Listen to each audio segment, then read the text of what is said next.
Hello and welcome to another episode of the Investor Motivation Podcast. You are with Amy Lehman and Robert Gowdy. How are you going, Rob? I'm well. How are you? Very well. Friday afternoon, we're here. Friday afternoon, we Get to do some podcasts.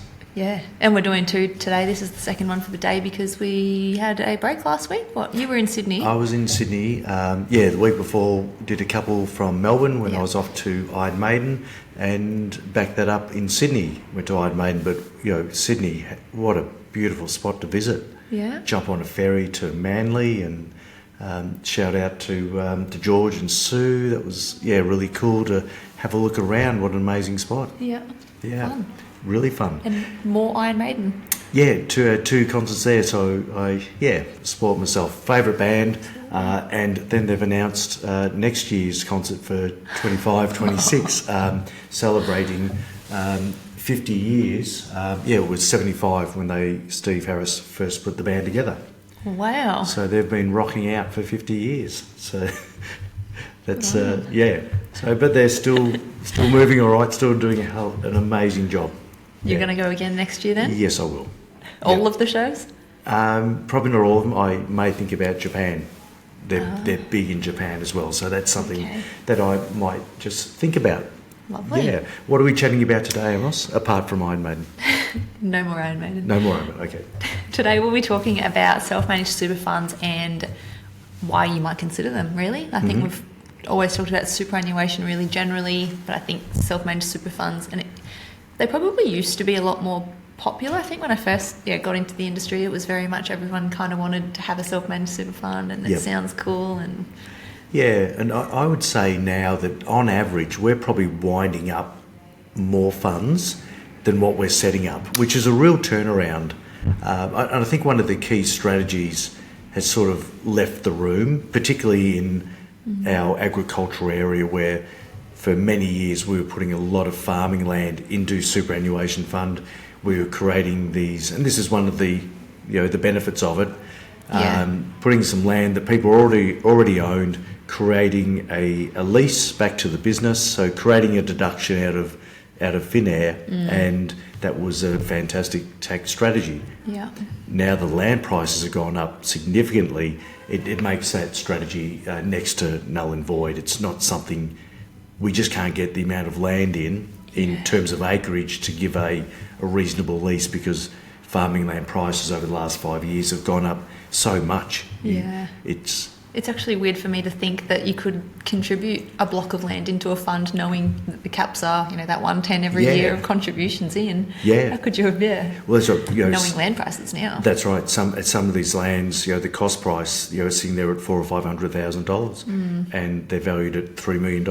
Yeah. But like a lot of property in Australia, and we can, probably discussion for another day, but we've probably already had it. The valuations are, because of low interest rates, because of good years, the valuations are extreme. Yeah. So it's we're more taking it out because it means that paying out the right the minimum amount is near impossible. Yeah, for pension payments going out, being based on the value of the fund, it makes it really, really hard. Yeah. But you've done a podcast on that as well, self-managed super fund liquidity issues with land, so that's a good one for people to listen to if they're interested. And obviously that's we're going to cover off on self-managed super funds. We're going to why they're good, and we'll compare it to what the other options are. And I think it's worth noting that the other options, being retail, being industry funds, that the technology has improved dramatically. That you don't have to go there, and they take more work. The downside to it is that there is a certain level of protection that you don't get being a trustee of a super fund that someone in a public offer fund receives. So self-managed super fund used to be nearly a badge of honour, but some people have realised that they're a lot of work, a lot of effort, and for funds that aren't, there's not enough in them, they can be really inefficient and expensive, in addition to being a bit of hard work. All right, before we crack on for too long, on behalf of the Investor Motivation Podcast, we would like to pay our respects to the traditional owners of the land on which we are recording today, and pay our respects to elders past, present and emerging. Thanks, Amos. So where should we start with this discussion? I think we've already touched on it briefly, but the investment flexibility, that's other than being able to get just property in there, you can invest in any asset class that an individual can invest in, really, because having that self-managed super fund is just a structure, isn't it? Yes. Yep. It's just a tax structure and it's superannuation. So you can invest in absolutely anything. Bitcoin, gold. Yep. So if you own gold, for example, and we have had a client own gold and they kept it in the safe at home, but the auditor was not happy with that, so they had to take it out of the superannuation fund. So this is where there is the sole purpose test in superannuation. That's superannuation 101, the number one rule, that it has to be there for the sole purpose of retirement benefits. Yeah. So it doesn't matter, we're talking about self-managed super funds more directly, but superannuation, it has to be there for the sole purpose retirement benefits. Yeah. So you can't go and buy the painting and hang it on your wall. You can't go and buy the gold and store it at home and get enjoyment out of holding your gold. Yeah, you can't buy a house and then live in it and do that, through that arm's length test. So obviously it is the flexibility, and there was a case study, and this is going back 20 years. It's probably more than 20 years where self-managed super funds were becoming more popular, and it was more of a badge of honour, and it sounded like a really cool thing to have. And this is when I was, it might have been 25, 6, 7, 8, somewhere in there, early on in the career, where I had clients that they had a colonial fund. They had 4 funds in it, and that was Rothschild Property, BT International. They had Colonial First Aid Imputation Fund, and they had a fixed interest fund, and I can't remember what it was, but they had 4 managed funds. That was the world that I knew, the only world that I knew. Here is a product, and I had my clients, probably had 150, which was a big client for me 20-something years ago. They moved to a self-managed super fund on the advice of their accountant. So I lost a client, and that's fair. So I lost a client to a self-managed super fund, and they said, well, we can put property in here, we can buy shares, direct shares, and all these amazing things that we can do. And when I caught up with them 2.5 years later, and I said, well, do you mind if I have a look at the tax return? Have a look at the tax return. Those 4 blinking funds that I had were then just replicated in the self-managed super fund. So all that was added was a whole layer of fees. And complexity. And I think this discussion today will be absolutely about the reasons why they're good. Yeah. But also, if a balance, the reasons why they've got to be run correctly. And that's why I suppose the way that when I look after self-managed super funds, it's not on BT Panorama or Net Wealth. It's off platform. We own the assets directly. Because otherwise you're just duplicating costs, complexity, and so on. Yeah, that's a really good point. Whenever, I guess, when we're talking about superannuation or self-managed super funds today, it is a structure that is held off platform. So the fees, I guess there are essentially no platform fees that we're considering, because that's how we operate at Consortium. So it's just the audit fees, ASIC fees. Those things. And there'll be people out there listening to this that have got more of a property bent, and they'll say, well, but as a self-managed super fund, it's the only way you can own a direct property. And it's the only way you can borrow money within superannuation via a non-recourse borrowing arrangement to then set up a bare trust where a property sits in there, and then you get a loan, and your contributions and the rent pay the loan off. But one thing that I always say to clients is, just because you can do something, it doesn't mean you should. Is it the right thing to do? Is debt, risk? Yes, it is. Is taking all of your money and putting into one asset? And there's plenty of property spruikers out there, that are very good at marketing. Do you know you can use your superannuation to invest into property? Do you know that you can use your tax dollars to invest into property? Just because you should, because you can, doesn't mean you should. And I think self-managed super funds have also been used, for the benefit of conflicted people. Absolutely. And it comes at a risk of debt and low to no diversification. Yeah. One asset. And really, there are a lot of duties that trustees need to be able to fulfil as, members of a self-managed super fund and directors of a self-managed super fund if it's got that, corporate trustee structure. So, yeah, there's a lot of things that you can do, but there's a lot of extra work that you are supposed to be putting in place to do that. So without a financial advisor, all of that would fall directly on your head and you would need to know everything you need to do. Yeah. All the company minutes every year, all of the trust deeds, all of the everything. Yeah. And generally your accountant and advisors will guide you on all these things. But we've taken over a lot of self-managed super funds where people have looked after themselves, and it's a cash account and a range of buy and hold Australian businesses, and they've done well. They've had some amazing results over a long period of time, but where it's changed for them is they're just at an age where it's become too hard, and they want to delegate that role off to someone else. And when we get that, that's so we take a lot of clients that are used to paying no fees for the last couple of decades to paying fees. But then all of a sudden we introduce real diversification, not just Australian businesses, but international businesses. And we become that mail house for the fund, so that really relieves those duties and the pressures of making sure all the paperwork's ready at tax time and doing all of those things that is the member duty to do. Yeah, and so and this is where I 20-something years ago, I built the way that I thought it should be best done. Like it's crazy that I lost a client, with these 4 managed funds, was then put into a self-managed super fund with the same managed funds with the same fees. It was just bizarre. I thought, hold on, you just duplicated an extra $3,000 of fees. So I thought, how should it best be done? And this wasn't meant to be a discussion on just how I do things and why, but if you're going to have a self-managed super fund just full of ETFs, well, your industry funds will handle that. Your net wealth, your Hub 24, your Colonial First State, they will do that easily and do it with a lot less paperwork, effort, and potentially cost.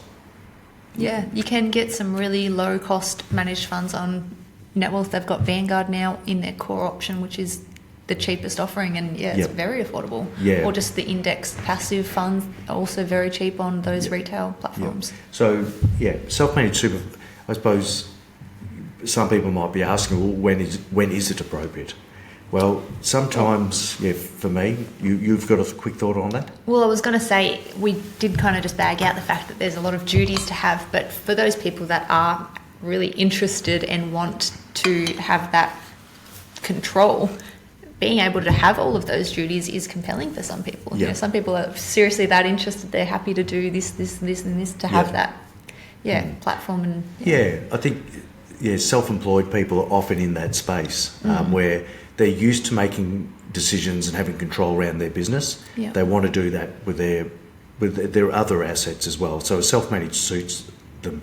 Let's say it's someone that's an auto electric, but they own their commercial property that they run their business out of. Let's say they run a good business, they're profitable, they max out super each year, they own this property outright. It's not used as security. That can be transferred into superannuation. That creates a lease back to the business, which provides a lovely tax. It's the best expense your business will ever have. Where you're paying a lease to your super fund for the asset that you're running your business out of, that your super fund owns. That shed or whatever it might be for that auto elect is growing in value, hopefully, and so is the fund with those contributions via lease. Correct. And would I be recommending someone go and buy their premises to be able to achieve that? And the answer is no to that. So where Amy and I sit today in this building, we don't own it, we just lease it, and it's cheap. But for those that have already made that decision to buy the property, they've already got it, that's where we say, oh, hey, you've got an option. why not make the best out of this opportunity? Yeah. Correct. And the other one of the other main reasons why I will still consider a self-managed super fund for the right client is that, particularly that self-employed person who is often high net wealth, and also we've got a fund that is $1.5 million plus, and more to go in, and you get economies of scale. Yeah, absolutely. Because with self-managed super funds, there are, and especially true for the way we run it, being off-platform, the ongoing costs is pretty limited to those tax returns, audit fees, accounting costs, and ASIC fees. Yep. So that is pretty, I don't know, about $5,000 a year-ish. Probably depends on the size and the complexity of the fund. Just the accounting and audit fees, I guess, that don't change too much. They do change year on year, but they're generally adjusted just in line with inflation. So that's pretty. It's not based on the amount of money that's been managed, but so when it comes to superannuation, self-managed super funds, bigger is better. Yes. Runs more efficiently, and our fees, run more efficiently, and we've picked up new clients over the time where. We've gone from managed fund world, and I designed our fee structure to make sure that we were cheaper. But when you're guaranteed to save, $5,000 to $10,000 a year on some bigger accounts, it's pretty compelling. Absolutely. That fee saving is absolutely that's guaranteed. So well worth it. And especially for couples, you're talking about consolidating two separate funds with two separate lots of costs into the one fund with the one cost. So it's worth running the numbers. And I was looking earlier, Morningstar have a calculator that does compare a self-managed super fund to industry and retail, and you can play with the numbers in there to make it as accurate as you think you can, and have a play with that. Interesting. Now, you mentioned about obviously a husband and wife bringing their money together. Now you can have more. You can have a self-managed super fund with one person in there. Yep. Often it's one person and a spouse, so it's a two-member fund. Yep. But now, and it used to be 4, but now it's 6. 6, yeah. So you can bring the whole family in if you want. And we do have a self-managed super fund that's got 6 in it, which was a combination of 2 different self-managed super funds into the one. Yep. And you can definitely do it. 6 is the limit now. 1 member if it's corporate trustee. So make sure if you're wanting a 1, you've got to get that corporate trustee in. Otherwise, you can't be a individual. Yep, trustee, a single individual trustee. Correct. Now, would we recommend doing what our clients did? Probably not. It adds a lot of complexity. It's mum and dad, brother, sister, and spouses. Yep. So it's probably all reasonably equal there, but that was done for liquidity issues. A property in there, a property that is illiquid. How do we get enough money out? Yeah.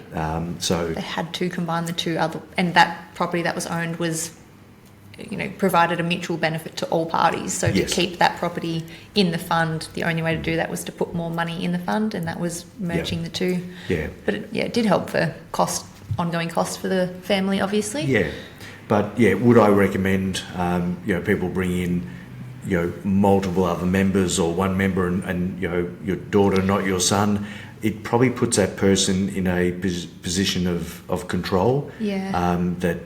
If there's any trust issues, I would not recommend that. And whilst you could have a binding death nomination that says, money go equally, to the spouse or go to buy the estate. If someone's controlling the accounts, and this is where on conferences you hear the lawyers chatting and talking about all their case studies, that it can just go wrong. Yep. Where whoever's got control of the bank account just take money. Yep, and that's especially true, as we said earlier, to have a single member, you need to have a corporate trustee. So, for example, if the self-managed super fund had just 2 individual trustees but one passed away, you need to load another individual on straight away or wind that fund up straight away. Right. It can't continue with just the one trustee. So we've had a case where that has happened, a spouse has passed away, so the remaining person put a son on board. And it was really just educating them to say, well, just so you know, it does increase the risk that you've got your legal personal representative as the beneficiary of the super fund, but it's trustee discretion on what actually happens with that money. So your son being the remaining trustee, if you were to pass, has discretion over where that funds go. Control. Yeah. Yep. Let's get on to estate planning flexibility, and I've got a reasonable case study on this. That essentially you're not reliant on an industry fund or a retail fund, which would have a board of people that would look at your binding death nomination to see what you've said when you've died, or if you haven't done a binding death nomination, which many people haven't, that they're making the decision on you and your family's behalf. Yeah. With a self-managed super fund, it's really the trustees, which is the family, that would be making these decisions more than likely. Yeah. So I see that as a benefit, and it can also be a risk, as I just mentioned before. Yeah. But I personally would prefer that than, not that I've ever seen money go to the wrong spots either from a retail fund or an industry fund. So. But it does slow up the process significantly. Yeah. But where I've seen it, work quite well is where we've had farming land in a self-managed super fund, and the son, the farm succession, the son pays the lease. Yeah. And so the binding death nomination is drawn up that the money goes to husband and wife tax-free. But if they both pass away, then that land goes to the son. Yep. So it's stipulated, that specific asset. That particular asset of that fund goes directly to the son. The passive assets, the non-farming assets, go to the non-farming daughters. Yeah. So that's pretty pointed. It's absolutely pointed. Yeah, very specific. And so that's where there is more flexibility in that space. Yeah. I guess another point of flexibility for a self-managed super fund, because you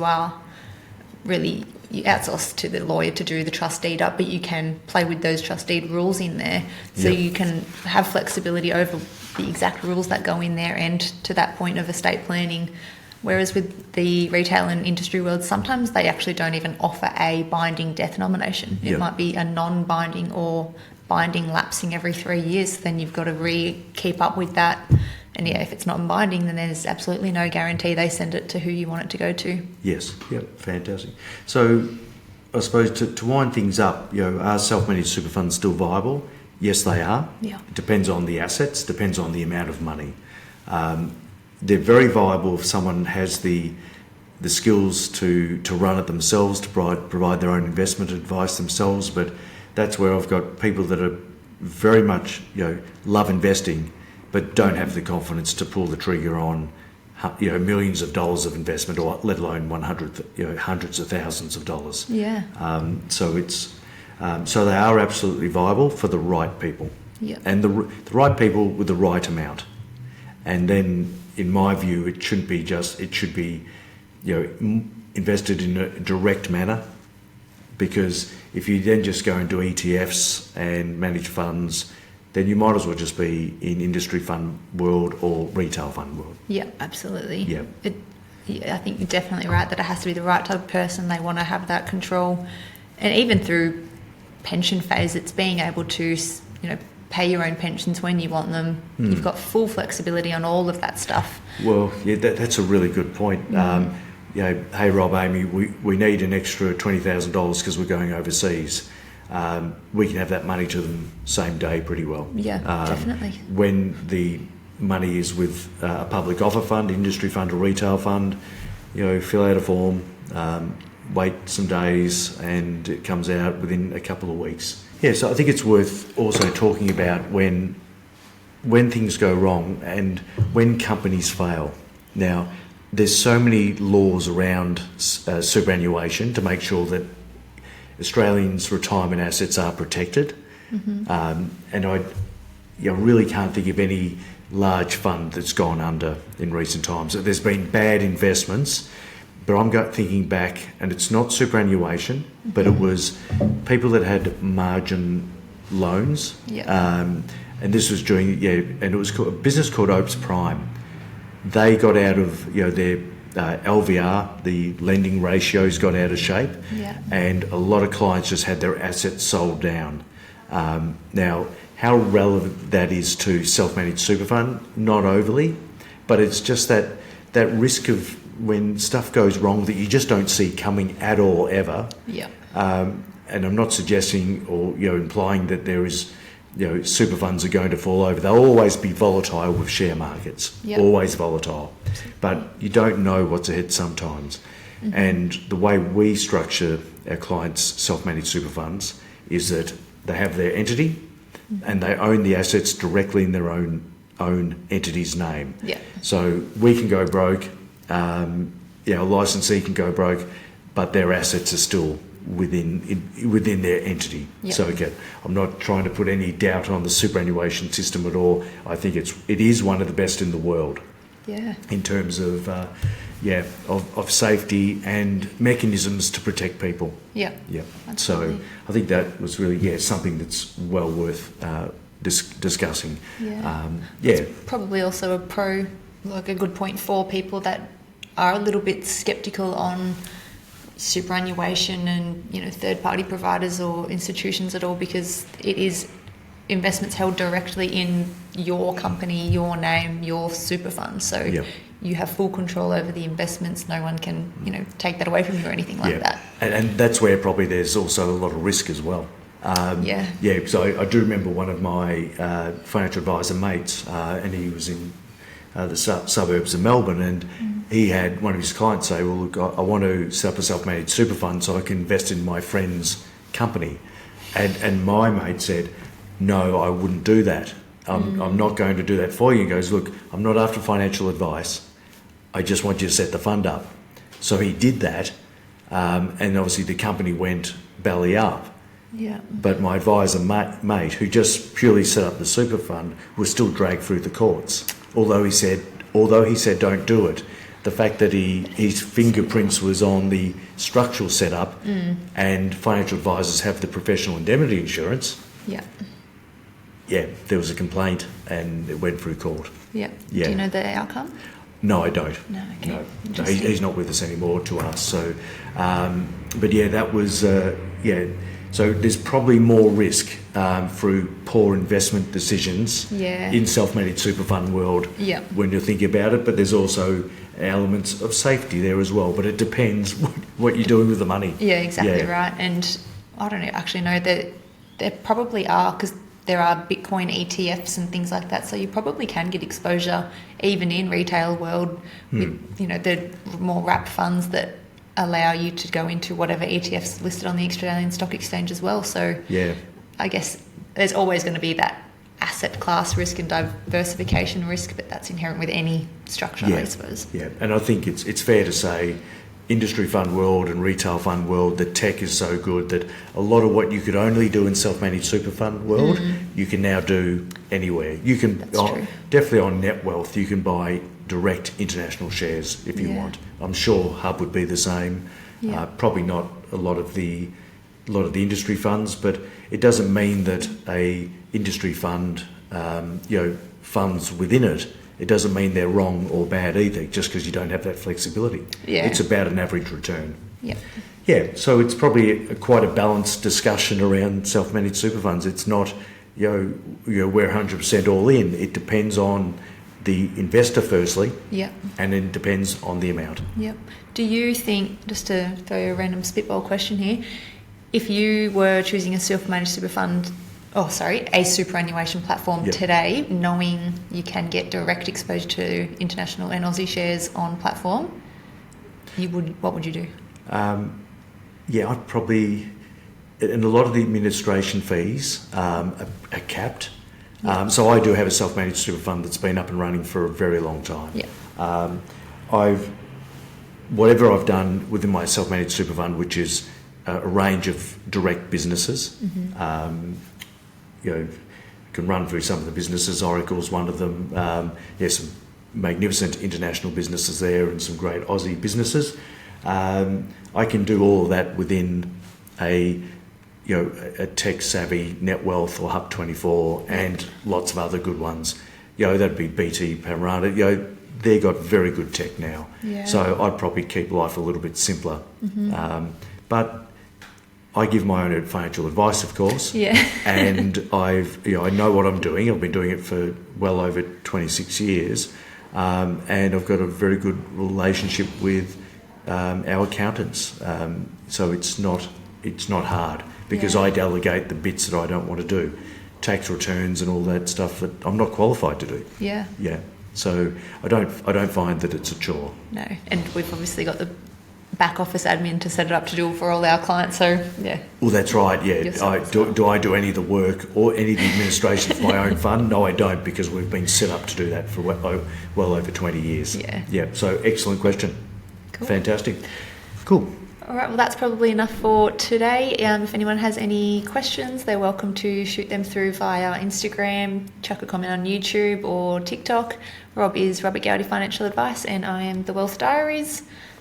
Otherwise, head to our website, Consortium Private Wealth, if you would like to book an appointment for a personal discussion. Yep, and there's on our website, over the last probably 10, 15 years, there are lots of courses, lots of videos, lots of information. There's one on mortgage stress, there's one on understanding credit cards, superannuation. There is so much there. And we don't, there's no sign up, just go and watch, just go and consume. Yeah, educate. Yeah, educate. Build your knowledge. Thanks for listening, and we'll catch you next time. Cheers. Bye.